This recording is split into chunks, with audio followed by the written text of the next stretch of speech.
Hey guys, welcome to my Deadeye Twister build showcase. Go ahead and check the timestamps below if you want to skip the basic mechanics.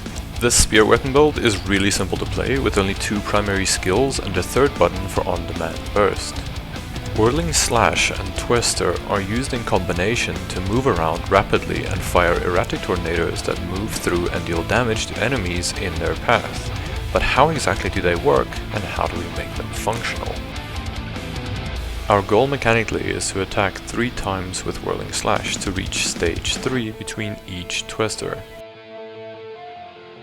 And throughout this video I want to explain how I've set up my build in patch 0.3 to make my tornadoes reach category Enderlin.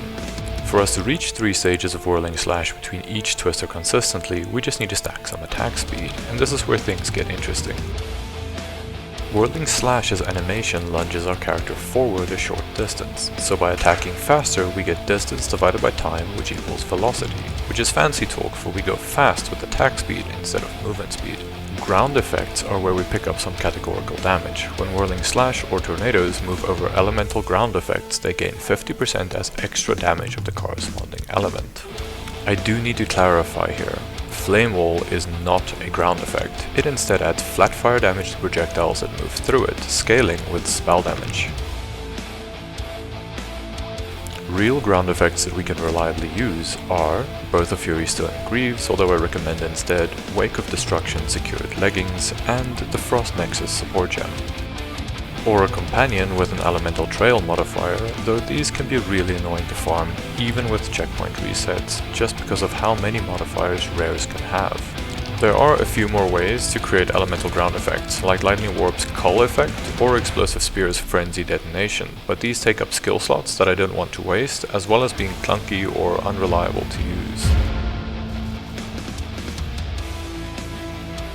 The final mechanic of this build is the utilization of Barrage, a powerful skill that lowers the damage of the next attack it empowers, but allows it to be repeated many times in short succession. This leads to a flurry of tornadoes that are all empowered by the initial Whirling Slash stages to fill the entire screen.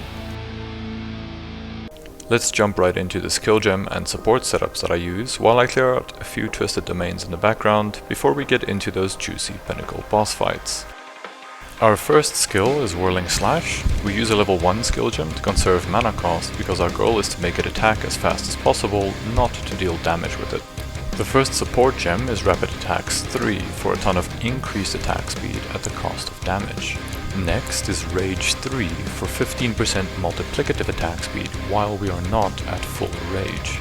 We also use Heightened Accuracy 2 because we will use accuracy rating to scale our attack speed further in our passive talent tree. Our first lineage support gem is Rigwald's Ferocity, which gives 20% multiplicative attack speed at the cost of damage while the skill is used in weapon set 1. The fifth support gem for this skill has to be Knockback. This prevents us from being body blocked by enemies while moving through tight spaces. For Pinnacle bosses, we swap out Knockback for Pinpoint Critical to generate frenzy charges more consistently.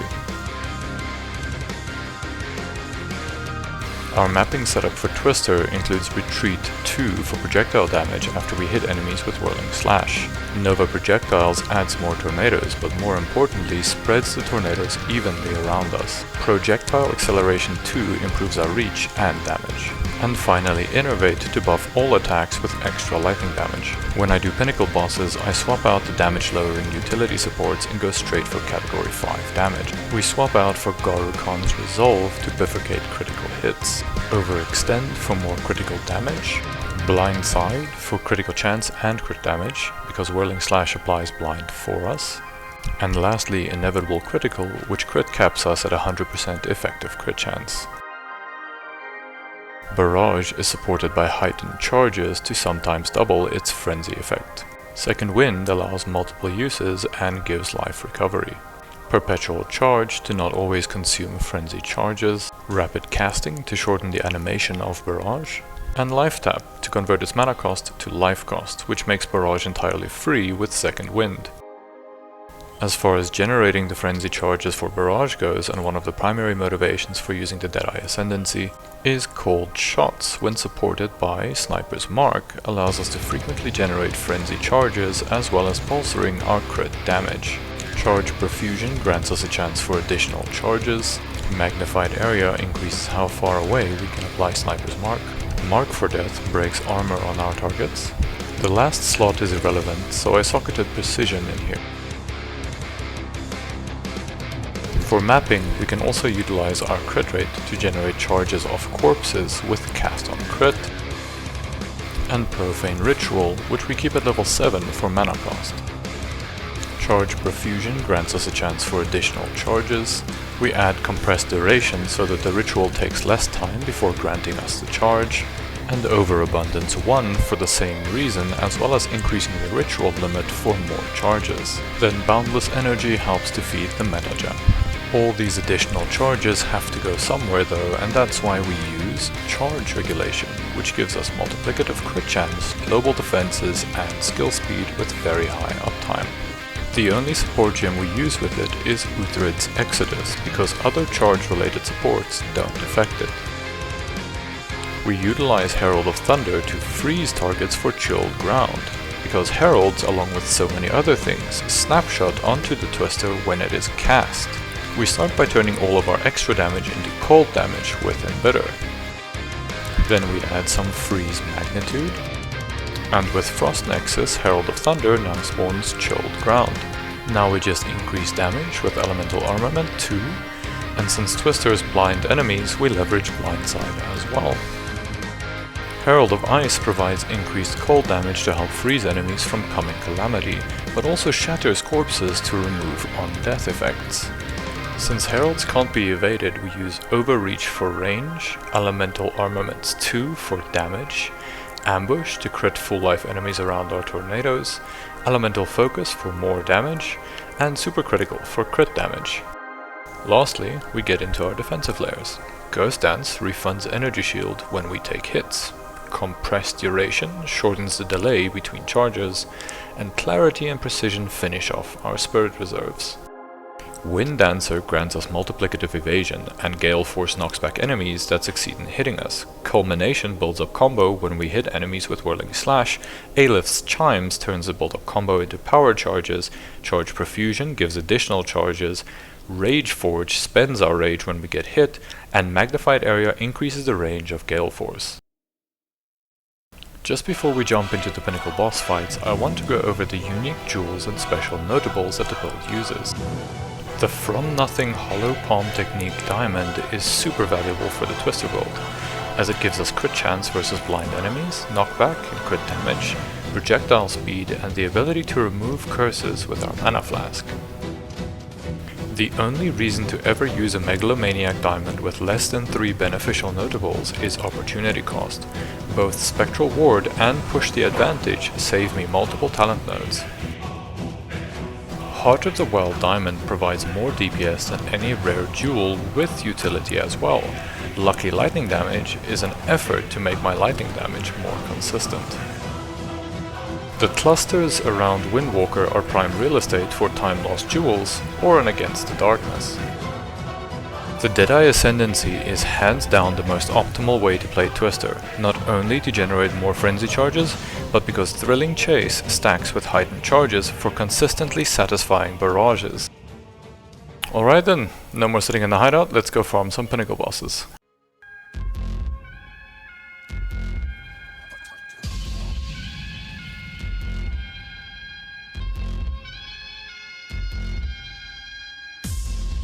When farming Pinnacle bosses, our first goal is generating frenzy charges. And staying alive of course, but more on that in a second. We generate frenzy charges thanks to cold shots and Sniper's Mark. By swapping out the knockback support for pinpoint critical on Whirling Slash, our high attack speed means generating frenzy charges is fully automated. Next is activating Barrage, and then comes arguably the hardest part about playing without Salvo, which is aiming the Twister. But using Salvo fires off tornadoes randomly, making it unreliable at mutant bosses. My approach instead is to focus all the tornadoes directly onto the boss. from what can generally be referred to as the sweet spot, which is right at the edge of whirling slashes animation and preferably with the wall directly behind the target for maximum damage potential. Tornadoes from Twister can damage a target every 0.66 seconds, and cold shots reapply Sniper's Mark every half second when consumed.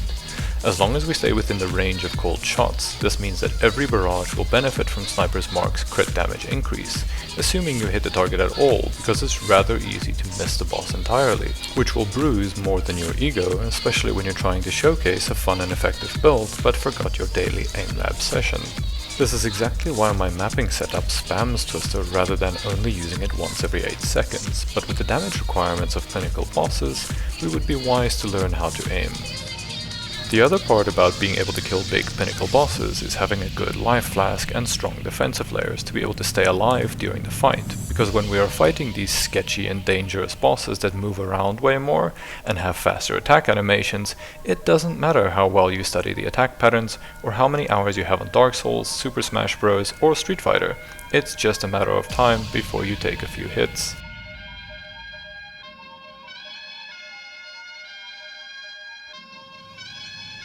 But with just over 1000 energy shield and life, how am I staying alive at all? The quality of life that high mobility brings cannot be stressed enough. Dancing around bosses and avoiding multiple one-shot mechanics with ease allows us to vastly lower the quantity of hits we actually take. So let's talk about our effective hit points and how we bolster it. Our EHP during combat should be above 35,000 at all times to avoid flopping over like a wet noodle. The higher the better. The biggest contributors to my EHP are Subterfuge Mask with a pure energy shield helmet and Spectral Ward with a pure evasion body armor, which gives me a remarkably high effective evasion chance against level 84 enemies. I invested heavily into evasion because it was buffed in patches 0.3, giving us the old acrobatics keystone with no penalty, as well as adding the deflection mechanic to lower the amount of damage we take when we do fail to evade an attack. If we add Ghost Dance and Chakra of Thought on top of that, we have a decent hit pool to soak damage between evades, giving us time to tap our life flask, which, if modded for increased amount recovered and combined with any utility belt, allows you to recover a significant amount of life instantly, which is life-saving. As far as gearing goes, this build is very modestly equipped. It does not need any mirror tier items to perform very well, which means I can steadily afford cheap upgrades with the currency I generate, thanks to the available rarity modifiers on gear and the speed at which I clear maps. Some universally applicable advice for gearing this kind of build is to use a Flying Spear base in Weapon Set 2 for its projectile speed modifier. It makes a noticeable difference in clearing speed.